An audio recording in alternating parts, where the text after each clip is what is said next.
झारखंड रे होला अडी रस्क सहित को मानव किदा रथ यात्रा नोआ लेसार हेते होला पोनोत रे सीएम हेमंत सोरेन और गवर्नर रमेश बे सेटेलेना किन रांची रेना दुर्बारे मेना आका जगन्नाथ मंदिर रे जहां रे साना मोहर सगुन बेरा कुन चालाकात कोआ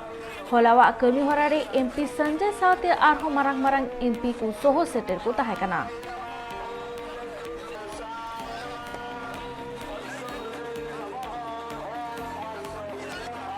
भगवान की असीम कृपा से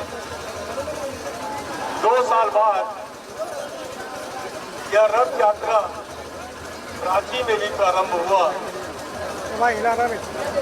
आज का त्योहार तो गीतों में देखने लायक रहता है कि भगवान जगन्नाथ,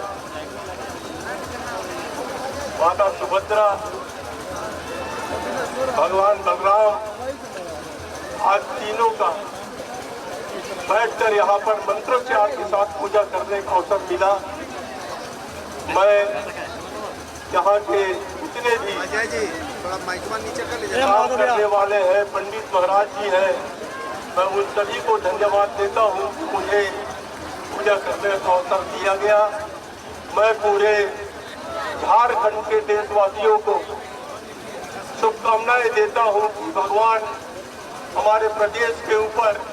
खुशहाल रखे, आशीर्वाद बनाए रखे, हमारा प्रदेश आगे जाए, यही मैं भगवान से प्रार्थना करता हूँ।